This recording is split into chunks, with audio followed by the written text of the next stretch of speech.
Hello, मला थोडा गप्पा मारायच्या आहेत सगळ्यांसोबत. गप्पा सगळ्यात बेस्ट विषय म्हणजे पॉलिटिक्स. तर सध्याचा ज्वलंत विषय म्हणजे शिवसेना आणि शिवसेनेत पडलेली फूट. काल तुम्ही सगळ्यांनी बघितलंच असेल की उद्धव ठाकरेंची मुलाखत खुद्द संजय राऊत यांनी घेतली आणि ते काय सगळा एक प्रकार म्हणजे मला एक जोकच वाटला मोठा. आणि उद्धव ठाकरेंचं अजूनही तेच चालू आहे, सिंपत्ती गेन करणं, रडणं, सांगणं की मी कसा आजारी होतो आणि त्यावेळेस कसं या लोकांनी येऊन माझ्या पाठीत खंजीर खुपसला आणि माझ्याशी गद्दारी केली आणि असं सगळं. काय म्हणून मी उद्धव ठाकरेंकडे बघून मला ना त्या म्हणजे लहान मुलाची आठवण येते. म्हणजे एखादा खेळ खेळत असतो तेव्हा एखादं लहान मूल जेव्हा हरतं किंवा कमी पडतं कुठेतरी, तेव्हा ते मान्य करायलाच रेडी नसतं की आपलं कुठेतरी काहीतरी चुकलंय. अगदी आणि अगदी त्याचं झालं तर मग त्याचं नाटक चालू होतं की पण माझं पोटच दुखत होतं, माझा पायच दुखत होता, तरी पण मी खेळलो आणि तरी किती चांगला खेळलो बघा, आणि माझ्या बाकीच्या लोकांनी, टीम मधल्या बाकीच्या लोकांनी माझी साथ नाही दिली वगैरे वगैरे.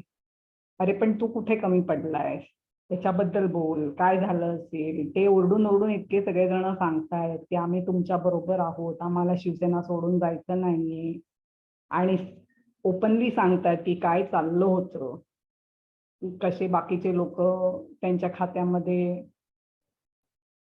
सगळीकडे इंटरफिरन्स चालला होता, मध्ये मध्ये करत होते. बाकीच्या ओपनली त्यांनी येऊन सांगितलं की अजय दादा कसे त्यांच्या लोकांना निधी वाटत होते आणि पुढच्या निवडणुकीसाठी जी काही तयारी करायची, आपल्या लोकांना जी मदत करायची त्याच्यामध्ये ते कसे पूर्णपणे सहभागी होते. आणि त्याच वेळेला शिवसैनिकांकडे मात्र शिवसैनिकचे जे आमदार किंवा भावी लोक जे निवडून यायला पाहिजे होते त्यांना जी मदत पाहिजे होती ती कशी उद्धव ठाकरे यांच्याकडून केल्या गेली नाही. तेवढंच सोडा, साधं बैठक घेणं सगळ्या नेत्यांची, काय हवं नको ते विचारणं, काही कमी पडतंय का, एखाद्या मुद्द्यावरती सल्लामसलत करणं वगैरे हा प्रकारच नाही. ही एक मोठी आश्चर्याची गोष्ट आहे की तुम्ही तुमच्या खोलीत बसले आहात, 5-5, 6-6 महिने कोणाला भेटत नाही आहात आणि काय गुटातले 3-4 लोक आजूबाजूला जमा करून ठेवले आहेत, ते जे तुम्हाला सांगतील त्याच्यावर तुम्ही विश्वास ठेवणार आणि मग तुम्ही निर्णय घेणार. हे एका चांगल्या राजकीय पुढाऱ्याचं हे असं वागणं बरोबर नाहीये. एवढंच नाही तर तुम्ही नुसते सीएम नाही आहात, तर तुम्ही एका पक्षाचे नेते आहात. त्यामुळे पक्षनेत्याचं सगळ्यात महत्वाचं काम असतं हे असतं की आपल्या लोकांना सांभाळणं, त्यांना काय हवं नकोय ते बघणं, त्यांच्या पुढच्या वाटचालीसाठी त्यांना कसली मदत लागतेय, काय हात लागतोय मदतीचा, किंवा काही सल्ले द्यायचे असतील महत्वाचे, हे देणं. ठीक आहे, हे सगळं पक्षप्रमुखाचं काम आहे. पण पक्षप्रमुख नुसताच घरी राहतो आणि आम्ही आजारी असल्याचं कारण पुढे करतो. आजारी असाल तुम्ही, मी नाही म्हणत की तुम्ही खोटं बोलताय, पण त्याचं भांडवल किती करणार. दर निवडणुकीला येऊन हे सांगायचं की मी म्हणजे दरवेळेस येऊन जेव्हा हे विचारलं जातं तुम्हाला की असं का झालं, तुम्ही कुठे कमी पडलात का, असल्या वेळेस हे सांगणं की मी आजारी होतो आणि त्यावेळेस ह्या लोकांनी असं सगळं केलं. ठीक आहे, तो शिंदेनी सांगितलं, एकनाथ शिंदेनी सांगितलं की किती वेळा तरी आम्ही प्रयत्न केले की मातोश्रीवर जाऊन त्यांच्याशी बोलावं, पण त्यांची तशी ऍटिट्यूडच नव्हती. त्यांना ऐकूनच घ्यायचं नव्हतं किंवा त्यांना इंटरेस्टच नव्हता. मुळात माझं म्हणणं आहे की असं एकदा दोनदा तीनदा येऊन सांगण्याची विचारण्याची, येऊ का भेटायला, हे येण्यापेक्षा तुम्ही एक नियमित वार का नाही ठरवला की आठवड्यातनं एकदा किंवा 15 दिवसातनं एकदा सगळ्या आपल्या पक्षाच्या नेत्यांची, आमदारांची बैठक होईल आणि काही कुरबुरी असतील किंवा कोणाला काय हवं नको असेल, काही बोलायचं असेल, तर एक बैठक असेल आणि त्याच्यात आपण हे सगळे सल्लामसलत करू. असं असतं तर असे वेगवेगळे निरोप धाडण्याची गरजच पडली नसती. है ना. हे काम नेत्याचं आहे. ठीक आहे, ते तुम्ही केलं नाही. त्यामुळे हे जे हळूहळू मागून ज्या कुरबुरी होत्या त्या वाढत गेल्या आणि त्यांनी मोठं स्वरूप घेतलं. इतकं मोठं स्वरूप घेतलं की त्यांच्याकडे दुसरा काही पर्याय उरला नाही. की ते दुसरा पर्याय उरला नाही. उघड्या डोळ्यांनी ते बघत होते. परत परत सगळे नेते हे सांगत आहेत की अजितदादा पवार कसे निधी वाटप करत होते आपल्या लोकांना, पुढच्या निवडणुकीमध्ये आपले लोक निवडून यावेत. जे आमदार मागच्या म्हणजे जे उभे असलेले लोक मागच्या वेळेस निवडून नाही येऊ शकले, त्यांना आता पुढच्या निवडणुकीमध्ये जिंकण्यासाठी काय मदत लागेल, काय हातभार लागेल, तो सगळा करत होते अजितदादा. आणि त्याच वेळेस मात्र आपल्या लोकांकडे मात्र दुर्लक्ष होत होतं. आणि आम्ही हे अडून अडून जेव्हा सांगायचा प्रयत्न केला तर आम्हाला अडवल्या गेलं, मातोश्रीवर जाऊ दिल्या गेलं नाही. हे परत परत सांगून सुद्धा तुम्ही सगळा दोष परत त्याच लोकांवर टाकत आहात, त्यांनाच गद्दार म्हणत आहात. हा, हे म्हणजे कसं चिडीचा दाम रडी असं झालं ना भाऊ. म्हणजे असं म्हणजे मी उद्या ट्रेनिंग घेते आणि मी काहीतरी शिकवते कुठच्या तरी मुलाला आणि त्याला गृहपाठ करून यायला सांगितला, हा, आणि त्याने तो केला नाही जबाबदारीने, आणि दुसऱ्या दिवशी येऊन जेव्हा मी विचारते त्याला की का रे बाबा केला नाही, तर मग तो कारण द्यायला लागला, असं झालं, माझं पोट दुखलं, तसं झालं, अमुक झालं, तमुक झालं. तशा प्रकारचं हे झालं. किंवा यायचंच नाही क्लासला, 2 दिवस बुट्ट्या मारायच्या, तिसऱ्या दिवशी पण येणार नाही तर कळवायचं नाही, आणि अचानक काही दिवसांनी उगवायचं आणि चुपचाप बसून राहायचं आणि विचारल्यानंतर मग सांगायचं की असं झालं, तसं झालं, हे झालं, ते झालं. असल्या लोकांचा मला प्रचंड राग येतो क्लासमध्ये. त्यांना म्हणतो आम्ही बेजबाबदार. जेव्हा तुमची तब्येत ठीक नसते, तुम्हाला माहिती आहे की तुमची तब्येत ठीक नाही, स्वतःहून फोन करा आणि कळवा की असं असं आहे मॅडम, त्यामुळे मी क्लासला येऊ शकणार नाही, मात्र मी उद्या येईन.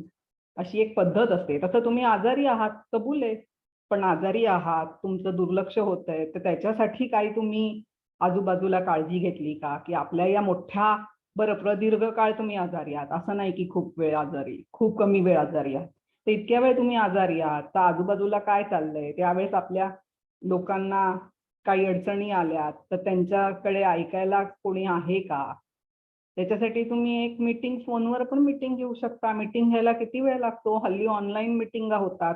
तुम्हाला तिथे बसून नुसतं ऐकायचंय त्यांचं काय म्हणणं आहे ते, तेही तुम्हाला जमलं नाही इतक्या दिवसांमध्ये. हा, ह्याला तर मला हे कारण पुरतच नाही की मी आजारी होतो आणि हे सगळं. तुम्ही मीटिंग घेऊन लोकांचं बोलणं ऐकण्यासाठी असा कितीसा वेळ लागतो? ऍटलिस्ट 2-3 मीटिंगा 15 दिवसातनं, 1 महिन्यातनं एकदा दोनदा तरी मीटिंग घेऊ शकतो आपण, तीही तुम्ही घेतली नाही. तुम्हाला काही पडलेलीच नव्हती त्या गोष्टींची, आणि तुम्ही ती पर्सनली मीटिंग घेतली पाहिजे, तुम्ही हजर असला पाहिजे आणि तुम्ही स्वतः विचारलं पाहिजे. तुमच्या आजूबाजूच्या गटातल्या लोकांनी ती मीटिंग घेतली आणि तुम्हाला येऊन परस्पर काय ते सांगितलं, ह्याला काहीच अर्थ नाहीये, कारण ते काही सांगू शकतात. एक चांगला नेता हा असतो जो आपल्या आजूबाजूच्या चमच्यांवरती विश्वास ठेवत नाही आणि स्वतः जाऊन खुद्द चौकशी करतो, स्वतः जाऊन इकडे तिकडे जाऊन विचारतो, अडीअडचणी काही आहेत का बुवा, काही ह्याच्यावरती तुमचं मत काय, सल्ले काय. हे ह्या मीटिंगा घेणं, बैठका घेणं हे पक्षप्रमुखाचं काम असतं. तुम्ही तर पक्षप्रमुख नाही, तुम्ही चीफ मिनिस्टर होता, आणि तरी तुम्ही आता इतक्या दिवसांनी येता आणि मग आजारपणाची कारणं सांगता. आणि ते पण कोणाला? राऊतांना. म्हणजे विचारणारा कोण? Raut. Joke of the day झाला. जे राऊत, जे कधी ऑब्जेक्टिव्हली कुठच्याही बाबतीत विचार करू शकत नाही, ज्यांचा सामना नावाचा वृत्त पेपर चालवतात पण सकाळपासून संध्याकाळपर्यंत त्या एकाच पार्टीला फक्त सतत शिव्या घालत असतात. ठीक आहे, त्यांचा स्वतःचा शिवसेनाचे तुम्ही शिवसेनाचे चांगले नेते आहात राऊत, शिवसेना आज फुटली त्याच्यावरती सगळ्याचा सगळा ब्लेम तुम्ही फक्त त्या आमदारांवरती टाकून मोकळे कसे होऊ शकता? आत्मपरीक्षण व्हायला नको का? तुमच्याकडनं पण काहीतरी चुका झाल्या असतील. निवडून आल्यानंतर चीफ मिनिस्टर जे झाले शिंदे, त्यांचं पण भाषण ऐकलं, किती मनापासून ते बोलत होते, किती इमोशनल होऊन. त्यांच्या भाषणातनं हे क्लिअर कट कळत होतं की ते काही खोटं नाटक सांगत नाहीये.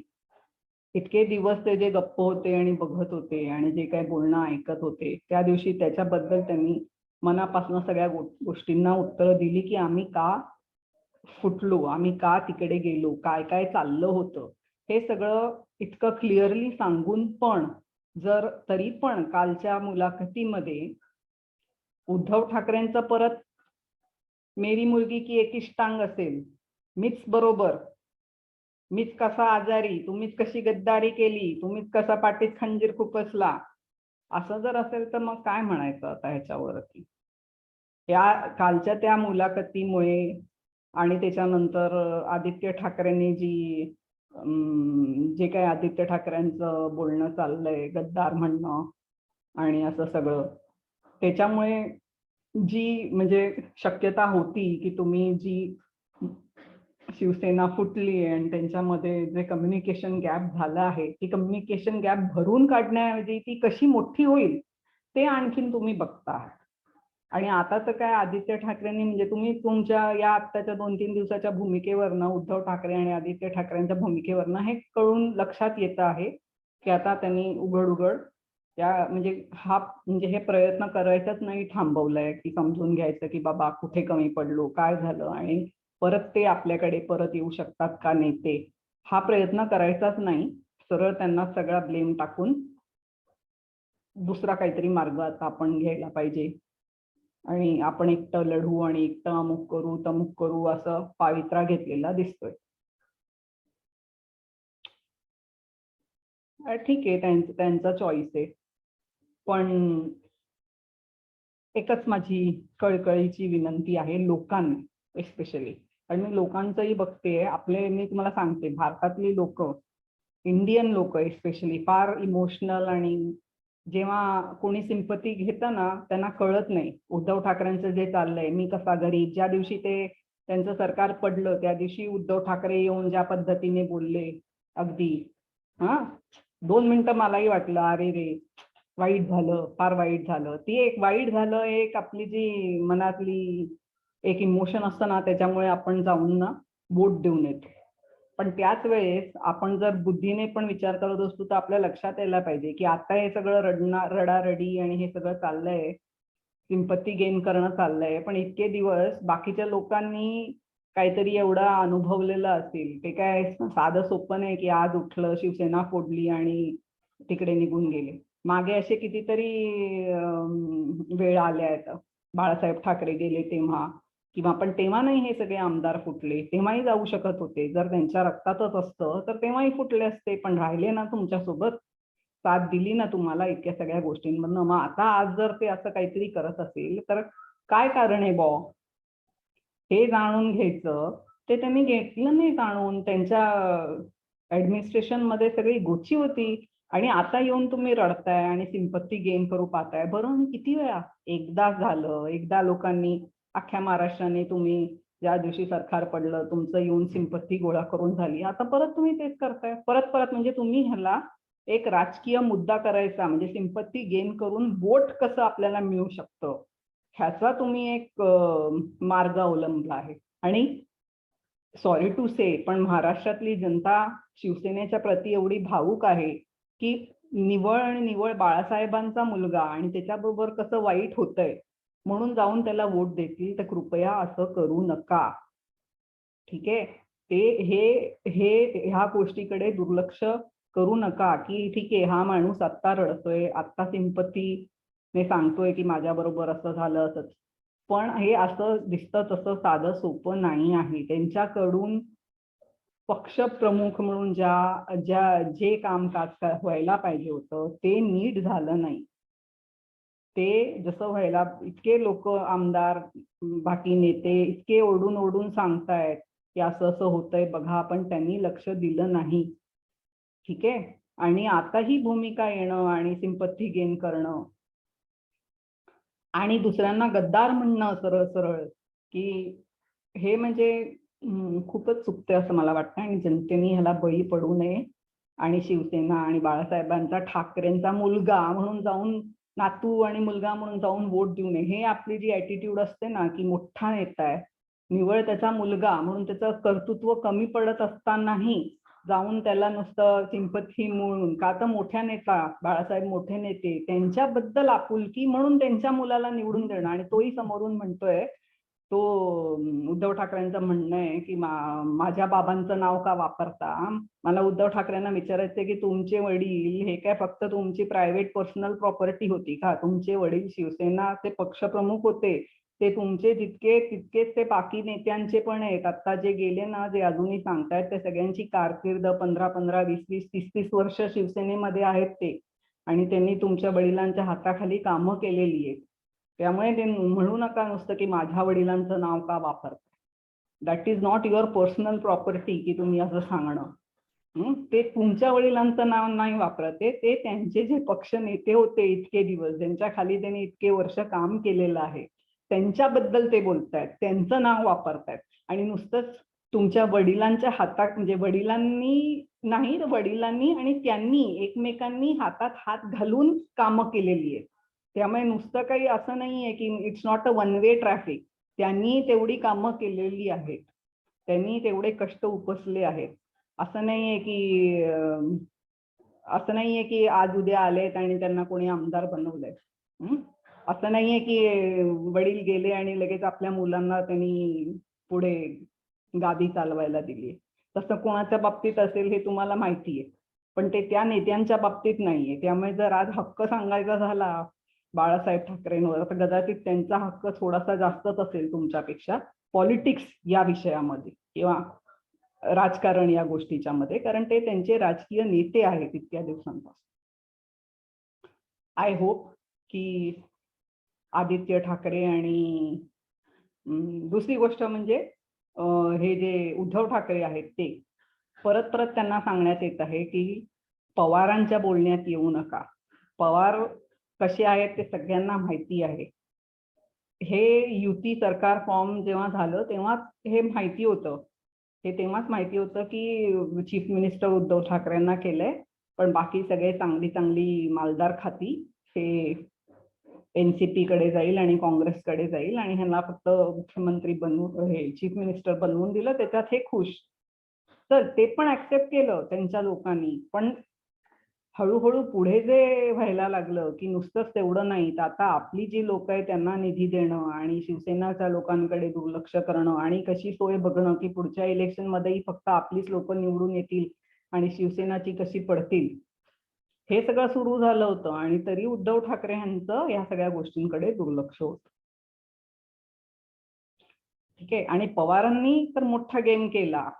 उद्धव ठाकरेंना पहिले तर गोष्ट ही कळली पाहिजे की कोणाचं बोलणं ऐकायचं. खरं तर राजकीय नेता श्रूड असला पाहिजे, असा असला पाहिजे की त्याला प्रत्येक जण जेव्हा त्याची मदत करतोय तेव्हा त्याचं स्वतःचा काय हेतू आहे हे त्याने लक्षात घेतलं पाहिजे की ही व्यक्ती जर अमुक आपल्याला काहीतरी सांगते आहे आज, तर त्याचा काय फायदा आहे. आणि स्पेशली जर ते शिवसेनेचे नाहीये, शरद पवार एनसीपीचे, ते तुम्हाला काहीतरी सांगतायत असं करा तसं करा, तुम्ही त्यांच्याप्रमाणे चाललाय आणि तुम्ही तुमचे स्वतःचे जे आमदार आहेत त्यांच्या मिटिंगा भरवत नाही आहात, त्यांचं बोलणं ऐकत नाही आहात, आणि तुम्ही चाललात कोणाप्रमाणे, तर तुम्ही शरद पवारांप्रमाणे चाललाय.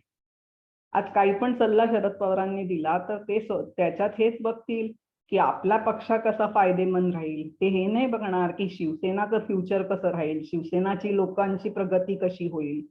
त्यामुळे शरद पवारांचा सल्ला ऐकणं या बाबतीत हे तर फारच चुकीची गोष्ट आहे. आणि जेव्हा तुमच्या आमदारांना आणि तुमच्या लोकांना तो कॉन्फिडन्स राहत नाही तुमच्यामध्ये की आपला नेता सक्षम आहे की हे निर्णय स्वतःहून घेऊ शकेल, आणि इतका कैयात गेलाय दुसऱ्याच्या की जो शरद पवार जे म्हणतील त्याच्याप्रमाणे हा वागायला तयार आहे, आणि ह्याचे सगळे फायदा कोण घेतय, तर एनसीपी आणि काँग्रेसचे नेते ह्याचा फायदा उचलवतायत असं वाटायला लागणं, ह्याची सुरुवात होणं आणि ही कुरबुरीला सुरुवात होणं, हे न कळणं आणि त्याचा मोठ्या प्रमाणावरती विस्फोट होणं इतका की शेवटी इतके सगळे लोक, म्हणजे असे काही थोडे पुढे गेले नाही, इतके सगळे लोक उठून शिवसेना फोडून दुसरीकडे चालल्या गेले.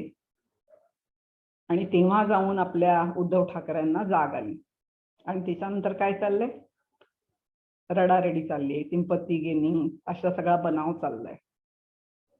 त्यामुळे लोकांनी अजिबात ह्यांना निवडून देऊ नये, ह्यांच्या मुलाला निवडून देऊ नये.